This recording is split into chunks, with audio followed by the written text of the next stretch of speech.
আমরা চেয়েছিলাম এখানকে এই পূর্ব মেদিনীপুর জেলাকে কেমিক্যাল হাব দিতে, ওরা একটা জগন্নাথের মন্দির দিল। এই রাজনীতি করে ওরা বিজেপিকে আটকাবে, এটা হচ্ছে দেশের রাজনীতি। একটা সরকার আছে বলছে ঘরে ঘরে বেকার ছেলে মেয়ে। গত 40 বছরে ভারতে এত বেকার ছিল না, আজকের তারিখে যত বেকার। এই ঘরে ঘরে বেকার ছেলে মেয়েদের জন্য মোদি কি করবে না, বলছে আমি অযোধ্যায় একটা রামের মন্দির বানাবো। তো পাল্টা মমতা ব্যানার্জি, ও তুমি মোদি অযোধ্যায় রামের মন্দির বানাবে? মন্দির একা তুমি বানাতে পারো, আমি বানাতে পারি না? দেখবে, তুমি যদি অযোধ্যায় রামের মন্দির বানাও তো আমি দীঘা একটা জগন্নাথের মন্দির বানাবো। এটা হচ্ছে রাজনীতি। ওদিক থেকে চলে এলো অমিত শাহ, যে পশ্চিমবাংলায় আমরা এবার ক্ষমতায় আসবো। ক্ষমতা আসার জন্য কি করব? বাংলা এবার আমরা ঘরে ঘরে ছেলেদেরকে বলছি রাস্তাঘাটে বেরিয়ে পড়ো, আমাদেরকে রামনবমীর মিছিল করতে হবে। তো পাল্টা মমতা ব্যানার্জি, ওরে অমিত শাহ শুভেন্দু, তোরা রামনবমীর মিছিল করবি? আমার দলে ছেলে নেই, আমরা পারি না মিছিল করতে। আমরা কি করব? তোমরা যদি রামনবমীর মিছিল করো তো আমরা কি করব? পাল্টা আমরা হনুমান জয়ন্তীর মিছিল করব। কেউ বলছে না বেকার ছেলে মেয়েদের হাতে কাজ দেব, কেউ বলছে না কৃষককে ফসলের দাম দেব, কেউ বলছে না শ্রমিককে তার ঘামের মজুরি দেব। আর ঘরে ঘরে ঘরে ঘরে বেকার ছেলে মেয়েরা কি দেখছে? মোদি তাদের জন্য অযোধ্যায় রামের মন্দির বানাবে, মমতা তাদের জন্য দীঘায় জগন্নাথের মন্দির বানাবে, আর আমাদের ঘরে ঘরে বেকার ছেলে মেয়েরা কী করবে? হাতে কৌটো নিয়ে ওই মন্দিরের সিঁড়িতে বসে ভিক্ষে করবে। জীবনে চাকরি বাকরি করতে হবে না, জীবনে কাজকর্মের মুখ দেখতে হবে না। বলুন, এইটা বিকল্প? ভারতের রাজনীতিতে চিরকাল, এটা দুর্ভাগ্যজনক হলেও সত্যি, আমরা দেখেছি বিভিন্ন সময় বিভিন্ন দল, বিশেষ করে যখন যে ক্ষমতায় আছে, কিছু চোর ডাকাত উল্টোপাল্টা লোক চেষ্টা করেছে সেই দলগুলোতে আশ্রয় নেবার। কিন্তু একদল চোর মিলে যে নিজের একটা দল বানিয়ে ফেলতে পারে, কোনো একটা দলে গিয়ে দুটো চোর আশ্রয় নিচ্ছে এমন না। একদল চোর মিলে বসে মিটিং করে নিজেদের একটা পলিটিক্যাল পার্টি বানিয়ে ফেলেছে। তৃণমূল না থাকলে কারোর বাবার ক্ষমতা ছিল না এই জিনিস কল্পনা করে। আপনি গোটা বাংলায় তাকিয়ে দেখুন, চাকরি চুরি, গরু চুরি, বালি চুরি, নদী থেকে তার বালি চুরি, উত্তরবঙ্গের জঙ্গল থেকে কাঠ চুরি থেকে শুরু করে এমনকি হাসপাতালে মানুষের কিডনি চুরি, বাচ্চা চুরি, এমনকি মহিলাদেরকে নিয়ে এখন পর্নোগ্রাফির ব্যবসা করা। আপনি যেখানে যাবেন একটা পার্টি তৃণমূল কংগ্রেস। বাংলার যত চোর ছেচর চিটিংবাজ সবার মাথার ওপর একটা পার্টির হাত। জীবনে ভাবতে পেরেছিলাম রাজনীতির নামে কোনোদিন এই নোংরামি দেখতে হবে? আর তার বিকল্প কি পশ্চিমবাংলায়? আর একটা হয়েছে শুভেন্দু অধিকারী। 10 বছর ধরে তৃণমূলের পতাকা নিয়ে দুধটা, ক্ষীরটা, কলাটা যেখানে যা খাওয়ার লুটে পুটে খেয়েছে। তৃণমূলের 1 নম্বর চোর। আমি বলিনি, তারপর আমি বলার পরে আপনি এসে বলবেন আবার।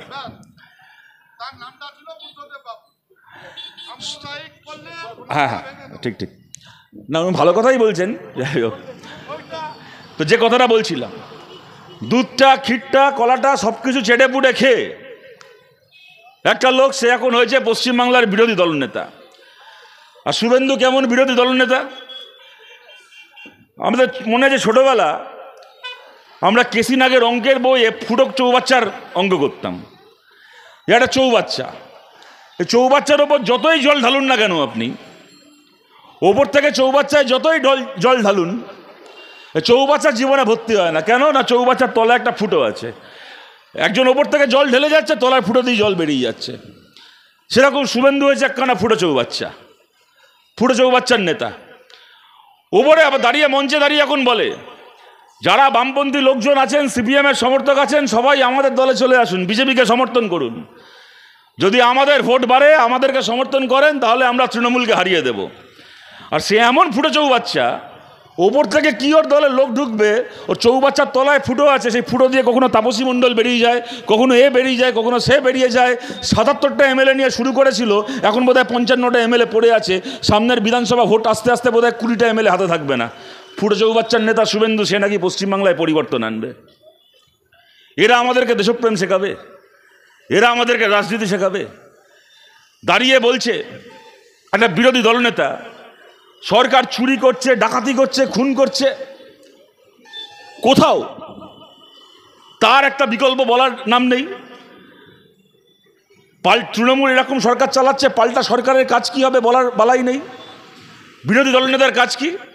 দাঁড়িয়ে দেশদ্রোহী, ও পাকিস্তানের দালাল, ও তমুক দেশের এজেন্ট, এই করে করে করে করে রাজনীতি করা।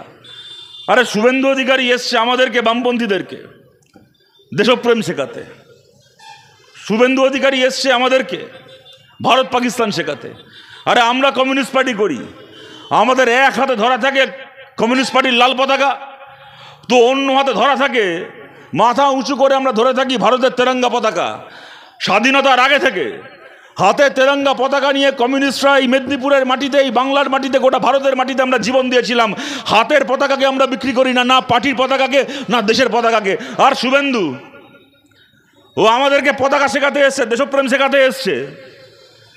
একটা সময় কংগ্রেস করতো, আপনারা জানেন। এই হলদিয়াতে এক সময় কংগ্রেসের প্রার্থী ছিল লোকসভায়, হাতে কংগ্রেসের পতাকা ছিল। তারপরে তৃণমূল ভালো অফার দিল, ভালো পয়সা দিল, তো শুভেন্দু হাতে কংগ্রেসের পতাকা ফেলে দিয়ে তৃণমূলের পতাকা তুলে নিল। তারপর আবার বিজেপি গিয়ে আরো ভালো অফার দিল, তখন হাত থেকে তৃণমূলের পতাকা ফেলে দিয়ে বিজেপির পতাকা তুলে নিল। আরে যে ভালো অফার পেলে একবার কংগ্রেসের পতাকা ছেড়ে তৃণমূল, একবার তৃণমূলের পতাকা ছেড়ে বিজেপির পতাকা ধরতে পারে, আজকে সে ভারতের পতাকা ধরে আছে। কালকে পাকিস্তান থেকে পয়সা আসলে এই শুভেন্দু ভারতের পতাকাকে বিক্রি করে হাতে পাকিস্তানের পতাকা তুলে নেবে। এরা পতাকা বেচা মাল এগুলো, এরা পতাকা বিক্রি করে দালালি করা মাল এগুলো। আমরা পতাকা বিক্রি করে খাই না, আমরা পতাকা বিক্রি করে দালালি করি না। এই মেদিনীপুর সতীশ পাকরাশির জেলা, এই মেদিনীপুর ক্ষুদিরাম বোস মাতঙ্গিনী হাজরার জেলা। এই মেদিনীপুরে দাঁড়িয়ে কমিউনিস্ট পার্টির কর্মীরা মার খেয়েছি, খুন হয়েছি, তবু হাতের পতাকা নিয়ে কখনো সদা করিনি। ওই ডাল থেকে এই ডাল থেকে ওই ডালে উড়ে বেড়ানো একটা উড়ন্ত বাঁদর শুভেন্দু অধিকারী, ওর কাছ থেকে আমাদেরকে দেশপ্রেম শিখতে হবে না, দেশের পতাকা শিখতে হবে না। কিন্তু এই শুভেন্দু অধিকারী আপনাদের মনে আছে, এখন এই অপারেশন সিন্দুর নিয়ে এত বড় বড় কথা বলছে। আপনাদের মনে আছে গতবার 1 বছর আগে এই সময় লোকসভা ভোটের পরে বিজেপির মিটিংয়ে কি বলেছিল? বিজেপির মিটিংয়ে বলেছিল, আমি এতদিন বলেছি রাষ্ট্রবাদী মুসলমান, ক্ষমা চাইছি, আর কোনোদিন বলবো না। রাষ্ট্রবাদী মুসলমান বলে নাকি কিছু হয় না। আজকে তাকিয়ে দেখুন, যে পেহেলগামে জঙ্গি হামলা নিয়ে বিজেপি মনে করেছে পেহেলগাম বেচে ওরা ব্যবসা করে খাবে। হ্যাঁ বলছি এই কথা, ব্যবসা করে খাবে। কদিন আগে মোদি বলল, দোস্ত মেরে রগোं में আমার শিরায় खून नहीं ऑपरेशन सिंदूर बह रहा है, मेरे रगों में सिंदूर बह रहा है। আপনাদের মনে আছে, আমার শিরায় রক্ত নয় সিঁদুর বইছে। এই মোদি 2 বছর আগে গুজরাটে মিটিং করতে গিয়ে বলেছিল, दोस्तों मेरे रगों में खून नहीं व्यापार दौड़ रहा है, मैं गुजराती हूँ, मेरे रगों में व्यापार दौड़ रहा है। আমার শিরায় রক্ত নয় ব্যবসা ঘুরছে। ও ঠিকই বলেছিল, দুটো কথাই ঠিক বলেছিল। তখন বলেছিল মোদি 2 বছর আগে আমার শিরায় ব্যবসা আছে, এখন বলছে আমার শিরায় সিঁদুর আছে, সিঁদুরটাই হচ্ছে ওর ব্যবসা। ও ভেবেছে পেহেলগামে জঙ্গি হামলা বেচে দেশে ব্যবসা করবে। আর এই শুভেন্দুকে বলছি, গত 22শে এপ্রিল পাকিস্তান থেকে আসা জঙ্গিরা যখন পেহেলগামে সিঁদুর দেখে, ধর্ম দেখে হিন্দু টুরিস্টদেরকে খুন করেছিল, তার 12 ঘন্টার মধ্যে সেই হিন্দু টুরিস্টদের, পেহেলগামে নিহত হিন্দু টুরিস্টদের মৃত্যুর বদলা নিতে গেছিল আমাদের বাংলার ছেলে ঝন্টু আলী শেখ। আর ঝন্টু আলী শেখ যখন পেহেলগামে জঙ্গিদের বিরুদ্ধে বদলা নিতে গেছিল, সেই সময় হঠাৎ করে দিল্লিতে মোদিকে পাওয়া যাচ্ছিল না। আপনাদের মনে আছে? গোটা দেশের মিডিয়া বলছে প্রধানমন্ত্রী মোদি বেরিয়ে পড়েছেন, এয়ারপোর্টে গেছেন, ওনার বিশেষ বিমানে উঠেছেন, কোথাও একটা যাচ্ছেন। গোটা দেশের মিডিয়া কি ভাবলো? 22 তারিখ এটা হওয়ার পরে ভাবলো 23 তারিখ সকালবেলা ভারতের প্রধানমন্ত্রী প্লেনে উঠছে, মানে যেখানে এত বড় জঙ্গি হামলা হয়েছে ভারতের প্রধানমন্ত্রী সেখানে যাবে, যারা মারা গেছেন তাদের পরিবারের সঙ্গে দেখা করবে, যারা আহত হাসপাতালে যাবে, সেনাবাহিনীর সঙ্গে মিটিং করবে, কি করে এত বড় ঘটনা ঘটলো তার খবর নেবে, পাল্টা কি ব্যবস্থা হয় তার পরিকল্পনা করবে। কি দেখলো? দিল্লি থেকে প্রধানমন্ত্রীর প্লেন উঠলো, সেই প্লেন কাশ্মীর গেল না, সেই প্লেন আকাশে স্টিয়ারিং ঘুরিয়ে বিহার চলে গেল প্রধানমন্ত্রীর প্লেন। পেহেলগামে মৃত টুরিস্টদের লাশ পড়ে থাকলো। আর 23শে এপ্রিল 12 ঘন্টার মধ্যে প্রধানমন্ত্রী প্লেন উড়িয়ে বিহারে ভোটের প্রচার করতে চলে গেল। আর মোদি যখন বিহারে ভোটের প্রচার করছিল সেই সময় জঙ্গিদের গুলিতে প্রাণ দিল আমাদের বাংলার ছেলে ঝন্টু আলী শেখ। কি শুভেন্দুবাবু, রাষ্ট্রবাদী মুসলমান হয় না? ঝন্টু আলী শেখ রাষ্ট্রবাদী নয়? আপনি এই ডাল থেকে ওই ডালে উড়ে বেড়ানো, লাফিয়ে বেড়ানো বাঁদর, আপনি হচ্ছেন রাষ্ট্রবাদী। ঝন্টু আলী শেখ রাষ্ট্রবাদী নয়।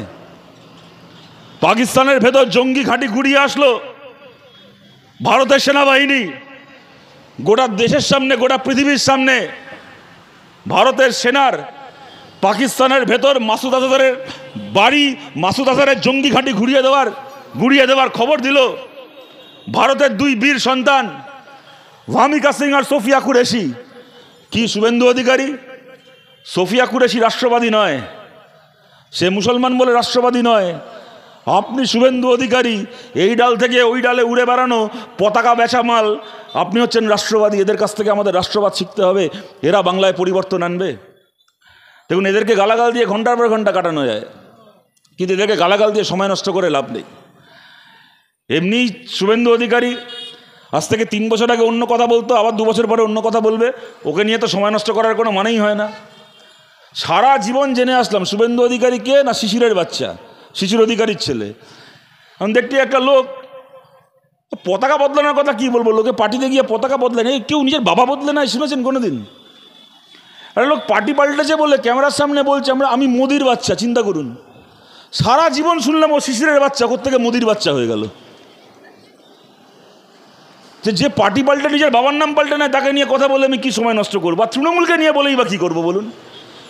এদের চুরি নিয়ে, এদের ডাকাতি নিয়ে যতই গালাগাল দিই, গালাগাল খেয়ে জীবনে তৃণমূল চুরি করা বন্ধ করবে? এ তৃণমূলকে আপনারা জানেন, এগুলো একটা এমন চোর, এগুলো যে কদিন বেঁচে আছে সে কদিন তো এগুলো চুরি করবে। এগুলো যেদিন মরে যাবে, শ্মশানের কাঠ চুরি করে পয়সা কামাবে, মরে ভূত হয়ে যাওয়ার পরে জীবনে চুরি করা বন্ধ করবে না। তো কী হবে এদের নামে গালাগাল দিয়ে? কিন্তু আমরা আপনাদেরকে বলছি, আমরা বামপন্থীরা কতগুলো কাজ আমরা বাংলায় করতে চাই। আপনারা জানেন, আমাদেরকে দেখেছেন, আমাদেরকে কাছ থেকে দেখেছেন। এই মেদিনীপুরের মাটি থেকে, পূর্ব মেদিনীপুর থেকে, এই মহিষাদল, নিমতৌড়ি, এই মেদিনীপুর, হলদিয়া, এই বিস্তীর্ণ এলাকা থেকে, চণ্ডীতলা, ওদিকে বিভিন্ন এলাকা থেকে আমরা দিনের পর দিন, বছরের পর বছর অনেক সমর্থন পেয়েছি, মানুষের অনেক ভালোবাসা পেয়েছি। মাঝে এই পূর্ব মেদিনীপুরকে ঘাঁটি বানিয়ে কি চক্রান্ত হয়েছে বামপন্থীদের বিরুদ্ধে, খালি নয় বাংলার মানুষের বিরুদ্ধে, তাও আপনারা জানেন। সেই সব কথাও নতুন করে আপনাদের বলার কিছু নেই। কিন্তু আজকে এই 2025 সালের এই জুন মাসে দাঁড়িয়ে আমরা বলছি, পেছন দিকে নয়, আমরা সামনের দিকে তাকাতে চাই। কতগুলো কাজ আমরা বামপন্থীরা করতে চাই। দেখুন, আমরা অত্যন্ত কঠিন সময়ের মধ্যে দিয়ে গত কয়েক বছরে গেছি। এই মুহূর্তে বাংলায় আমাদের কোনো এমএলএ নেই, কোনো এমপি নেই লোকসভায়। আজ থেকে 11 মাস পরে, 11.5 মাস পরে বিধানসভার ভোট হবে। যদি এখানে দাঁড়িয়ে এখন বলি আজকে আমাদের কোনো এমএলএ নেই, কোনো এমপি নেই, 11 মাস পরে যখন বিধানসভার ভোট হবে আমরাই একেবারে 0 থেকে 200 হয়ে গিয়ে সরকার তৈরি করে ফেলবো, কথাটা হয়তো শুনে অনেকে ভালো লাগবে, অনেকে বিশ্বাস করবেন, কিন্তু অনেকের ভালো লাগলেও তারা পুরোটা ভরসা করতে পারবেন না, বিশ্বাস করতে পারবেন না। তাই আমি সেই সমস্ত কথার মধ্যে যাচ্ছি না। কি হবে, কে কটা আসন পাবে না পাবে, তা বাংলার মানুষ ঠিক করবে, তা আপনারা ঠিক করবেন। কিন্তু আমরা এইটুকু বলছি যে আমরা বাংলার রাজনীতি যে পথে চলছে, এই পথটাকে আমরা পাল্টাতে চাই। এখন রাজনীতি মানে কি? রাজনীতি মানে এ বলছে আমি মন্দির তৈরি করেছি অযোধ্যায়, তো ও বলছে আমি মন্দির তৈরি করেছি দীঘায়। এটা কোনো রাজনীতি নয়। আমাদের বিকল্প হচ্ছে সরকারের টাকায় না মন্দির তৈরি হবে, না সরকারের টাকায় ইমাম ভাতা দেওয়া হবে, না সরকারের টাকায় পুজোর সময় কোনো পুরোহিতকে পয়সা দেওয়া হবে, না সরকারের টাকায় কোনো পুজো কমিটিকে চাঁদা দেওয়া হবে। মানুষ পুজো করবে, মানুষ মসজিদে গিয়ে নামাজ পড়বেন, মানুষ উৎসব করবেন, আনন্দ করবেন, যুগের পর যুগ করে এসছেন, ভবিষ্যতেও করবেন। কিন্তু সরকারের টাকা কোনো ধর্মস্থানে খরচা করা হবে না। সরকারের টাকায় স্কুল, কলেজ, হাসপাতাল, কলকারখানা তৈরি হবে। এটা হচ্ছে আমাদের বিকল্প। যদি আপনারা মনে করেন আমাদের এই বিকল্প ন্যায্য, তাহলে আপনারা আমাদের পাশে দাঁড়ান। এখন রাজনীতি মানে কি হয়েছে? কন্ট্রাকচুয়াল কর্মী। তাকিয়ে দেখুন ঘরে ঘরে ছেলে মেয়েগুলোর মুখের দিকে তাকান। 20 বছর, 22 বছর, 23 বছরের ছেলে মেয়েগুলো পরিশ্রম করে পড়াশোনা করছে, কেউ গ্র্যাজুয়েশন করছে, মাস্টার ডিগ্রি করছে। এই মেদিনীপুর জেলা আজ পর্যন্ত আমরা গর্ব করে বলতে পারি, অবিভক্ত মেদিনীপুর মানে পণ্ডিত ঈশ্বরচন্দ্র বিদ্যাসাগরের মাটি, ভারতের সবচেয়ে শিক্ষিত জেলা। আজ ঘরে ঘরে ছেলে মেয়েগুলোর মুখের দিকে তাকান। পড়াশুনো করছে, হাতে কোনো কাজ নেই, চাকরি যাও বা জুটলো। চাকরি মানে কি? কন্ট্রাকচুয়াল চাকরি। 14 ঘন্টা, 15 ঘন্টা, 16 ঘন্টা কাজ করে 8,000 টাকা, 10,000 টাকা, 12,000 টাকা মাইনে, ঠিকা শ্রমিক। চাকরি কোনোদিন পার্মানেন্ট হবে না, দিনের পর দিন কাজ করে যেতে হবে। আজকে কাজ আছে তো কালকে কাজ নেই, শনি রোববারের কোনো ছুটির বেলাই নেই। শরীর খারাপ হলে বাড়িতে দুদিন বসে থেকে চিকিৎসা করার উপায় নেই, কাজ থেকে ছাঁটাই হয়ে যাবে। পশ্চিমবঙ্গ সরকারের আপনি মিউনিসিপ্যালিটিতে দেখুন, পঞ্চায়েতে দেখুন, স্কুলে শিক্ষকের বদলে প্যারা টিচার, পুলিশের চাকরির বদলে সিভিক ভলেন্টিয়ার, সব জায়গায় কন্ট্রাকচুয়াল। তো একে আপনি বলতে যাবেন কিছু, তো পাল্টা কেন্দ্র সরকারকে দেখিয়ে দেবে। কেন্দ্র সরকারের ব্যাংক, রেল, পোস্ট অফিস, যেখানে দেখবেন কন্ট্রাকচুয়াল। সেনাবাহিনী যে সেনাবাহিনী, সেখানেও আর্মির বদলে অগ্নিবীর। এইটা হচ্ছে ওদের বিকল্প। ওরা অগ্নিবীর নিয়োগ করবে, তো এরা সিভিক ভলেন্টিয়ার নিয়োগ করবে। ওরা পঞ্চায়েতে, মিউনিসিপ্যালিটিতে পার্মানেন্ট রাখবে, পার্মানেন্টের বদলে কন্ট্রাকচুয়াল রাখবে, তো এরা ব্যাংকে, রেলে, পোস্ট অফিসে কন্ট্রাকচুয়াল রাখবে। এইটা হচ্ছে ওদের বিকল্প। আমরা বামপন্থীরা বলছি, আমরা কন্ট্রাকচুয়াল চাকরিকে পার্মানেন্ট করার আইন আনতে চাই পশ্চিমবাংলায়। 2019 সালে সুপ্রিম কোর্ট রায় দিয়েছিল আমাদের দেশে অযোধ্যায় মন্দির তৈরি করার। কয়েক মাস লাগেনি, তার মধ্যে সুপ্রিম কোর্টের ওই রায়কে সামনে রেখে মন্দির তৈরির কাজ শুরু হয়ে গেছিল। আর আমাদের দেশের এই সুপ্রিম কোর্ট 2016 সালে রায় দিয়েছে আমাদের দেশে সমকাজে সমবেতনের আইন করতে হবে। কন্ট্রাকচুয়াল লোক নিয়োগের নাম করে মানুষকে 3 ভাগের 1 ভাগ, 4 ভাগের 1 ভাগ মজুরি দিয়ে কাজ করানো যাবে না। চাইলে পারতো এই সরকারগুলো এই আইনটাকে বলবৎ করতে, এরা করেনি। আমরা বামপন্থীরা চাই ওই আইনকে পশ্চিমবাংলায় লাগু করা হোক। কন্ট্রাকচুয়াল চাকরিকে পার্মানেন্ট করতে হবে, কি সরকারি কি বেসরকারি। বেসরকারি মালিকও যদি মনে করেছে যে আমি কন্ট্রাকচুয়াল লোক রাখবো, তাকে দিয়ে কাজ করাবো, তারপর যখন তাকে পার্মানেন্ট করার সময় আসবে তখন তাকে ছাঁটাই করে নতুন করে একটা নতুন কন্ট্রাকচুয়াল রেখে দেবো, সেটা করতে পারবে না। একেবারে সরকারের আইন থাকবে, যতক্ষণ না তোমার আগের চাকরিকে পার্মানেন্ট করছো, আগের কন্ট্রাকচুয়ালদেরকে পার্মানেন্ট করছো, ততক্ষণ পর্যন্ত তুমি নতুন কন্ট্রাকচুয়াল নিয়োগ করতে পারবে না। আমরা বামপন্থীরা চাই এই আইন করতে পশ্চিমবাংলায়। যদি আপনারা মনে করেন আমাদের এই দাবি ন্যায্য, আপনারা এই লড়াই আমাদের পাশে দাঁড়ান। সিভিক ভলেন্টিয়ারের চাকরি পশ্চিমবাংলায় আমরা ওইটাকেও স্থায়ী করতে চাই। সিভিক ভলেন্টিয়ার হয়ে যে ছেলেরা কাজ করছেন, যে মহিলারা কাজ করছেন, তারাও সাধারণ পরিবারের, সাধারণ ঘরে জন্মানো সাধারণ ছেলে মেয়ে। আজকে 6 মাস কাজ করলে একটা লোকের চাকরি পার্মানেন্ট হয়ে যাওয়ার কথা, এরা আজকে 12 বছর ধরে, 13 বছর ধরে রাস্তায় দাঁড়িয়ে আছে, আজ অব্দি এদের চাকরি পার্মানেন্ট হলো না। আমরা বলছি বামপন্থীরা সিভিক ভলেন্টিয়ারের চাকরিকেও একটা স্থায়ী চাকরির মর্যাদা আমরা দিতে চাই। আজকে যেভাবে সিভিক ভলেন্টিয়ারদেরকে ব্যবহার করা হচ্ছে, তুমি তৃণমূলের ঠ্যাঙাড়ে বাহিনী হয়ে রাস্তায় দাঁড়িয়ে থাকো, তৃণমূলের হয়ে লরি থেকে তোলো, পয়সা তোলো হাত বাড়িয়ে, তৃণমূলের হয়ে বিভিন্ন জায়গা থেকে টাকা তুলে থানায় গিয়ে জমা দিয়ে আসো, তৃণমূল নেতার বাড়ি পৌঁছে দিয়ে আসো, তবে তোমার কাজ থাকবে, নয় থাকবে না। এই জীবন থেকে আমরা মুক্তি দিতে চাই সিভিক ভলেন্টিয়ারের ছেলে মেয়েদেরকে। আমরা চাই সিভিক ভলেন্টিয়ারের চাকরিও একটা স্থায়ী চাকরির মর্যাদা পাক। সেটা হয়তো পুলিশের চাকরি নয়, কিন্তু সিভিক ভলেন্টিয়ারের চাকরি পার্মানেন্ট চাকরি। সেই চাকরিতে পেনশন থাকবে, সেই চাকরিতে মেডিক্লেম থাকবে, চিকিৎসা, শরীর খারাপ হলে সরকারের টাকায় চিকিৎসার সুযোগ থাকবে, সপ্তাহে 1 দিন 2 দিন ছুটি থাকবে, সবচেয়ে বড় কথা নিরাপত্তা থাকবে। বাবুর রাগ হলো তো কালকে ছাঁটাই হয়ে গেলে, দাদার রাগ হলো তো কালকে ছাঁটাই হয়ে গেলে এই অনিশ্চয়তা থাকবে না। সিভিক ভলেন্টিয়ারের চাকরিকেও স্থায়ী চাকরির মর্যাদা দিতে চাই আমরা বামপন্থীরা। এইটা আমাদের বিকল্প। যদি আপনারা মনে করেন আমাদের এই বিকল্প, আমাদের এই দাবি ন্যায্য, আপনারা এই দাবিতে আমাদের পাশে দাঁড়ান। 100 দিনের কাজ। পশ্চিমবাংলায় কি চুরি হয়েছে আপনারা সবাই জানেন। এই চুরি নিয়ে বলতে যান, তোরা আপনাকে উত্তরপ্রদেশ দেখিয়ে দেবে যে আমাদের এখানে এতগুলো জব কার্ড ভুয়ো, তো কী হয়েছে, উত্তরপ্রদেশে এর থেকেও বেশি জব কার্ড ভুয়ো। আমরা বলছি বাংলায় বেশি চোর আছে নাকি উত্তরপ্রদেশে বেশি চোর আছে, এইটা কোনো বিকল্প হতে পারে না। 100 দিনের কাজ আপনারা জানেন, স্বর্গ থেকে কোনো দেবতারা এসে দিয়ে যায়নি। 100 দিনের কাজ আমরা বামপন্থীরা আমরা শুরু করেছিলাম প্রথম ইউপিএ সরকারের আমলে। 61 জন এমপি জিতে গেছিলাম পার্লামেন্টে। কংগ্রেস আমাদের সামনে থালায় করে সাজিয়ে দিয়েছিল কোন মন্ত্রী হবে, কটা দপ্তরের মন্ত্রী হবে, কটা লালবাতি গাড়ি লাগবে বলো। আমরা বলেছিলাম একটা দপ্তর দিতে হবে না, মন্ত্রী করতে হবে না, লালবাতি গাড়ি লাগবে না, তার বদলে 100 দিনের কাজ দিতে হবে। 100 দিনের কাজ চালু হয়েছিল ভারতে। আজকে তৃণমূলের চোরগুলো পয়সা খেয়ে খেয়ে 100 দিনের কাজকে বন্ধ করে দিয়েছে। গোটা দেশের মানুষ টাকা পাচ্ছে 100 দিনের কাজের, বাংলা পাচ্ছে না। পিসি ভাইপো বলছে নাকি কেন্দ্রের সরকার চক্রান্ত করে টাকা আটকে দিয়েছে। আমরা মমতা ব্যানার্জিকে একবার ছেড়ে 100 বার বলেছি, আজকে আবার বলছি, আপনি মমতা ব্যানার্জি যদি বলেন মোদির সরকার চক্রান্ত করে 100 দিনের কাজ আটকে দিয়েছে, তাহলে আমরা বলছি আপনাকে, আপনি মোদির সরকারের বিরুদ্ধে সুপ্রিম কোর্টে মামলা করুন। আপনি তো এত ব্যাপারে মামলা করেন সুপ্রিম কোর্টে, চোরেদেরকে বাঁচানোর জন্য, লোকের সরকারি কর্মচারী ডিএম মারার জন্য এত মামলা করেন সুপ্রিম কোর্টে। 100 দিনের কাজের টাকা চেয়ে মোদির বিরুদ্ধে মামলা করুন। যদি মামলা করেছেন মমতা ব্যানার্জি, আমরা বলছি আপনাকে 1 পয়সা খরচা করতে হবে না।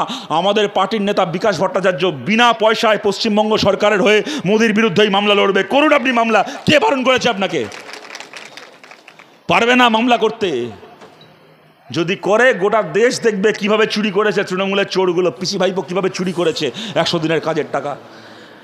আমরা বলছি অনেক মিটিং হবে পশ্চিমবাংলায়, অনেক মিছিল হবে, রাজভবনের সামনে অনেক বাতালাবাজি হবে, দিল্লিতে পার্লামেন্টের সামনে গিয়ে অনেক ডান্স বাংলা ডান্স হবে। তবু জেনে রেখে দিন, একটা নয়া পয়সা পাবে না কেউ 100 দিনের কাজের। কেন না? 100 দিনের কাজের টাকা চুরি হয়েছে।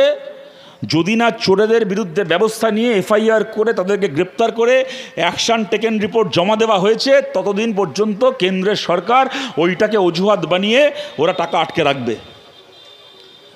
আর 100 দিনের কাজের আইনে এইটাও রয়েছে যে মমতা ব্যানার্জিকে এফআইআর করতে হবে না। যদি উনি মনে করেন এফআইআর করবেন না, তাহলে সরাসরি মোদির সরকার তারা 100 দিনের কাজের চুরি নিয়ে এফআইআর করতে পারে। কিন্তু আপনারা একদিনে বুঝে গেছেন মোদিকে, একদিনে আপনারা বিজেপিকে বুঝে গেছেন।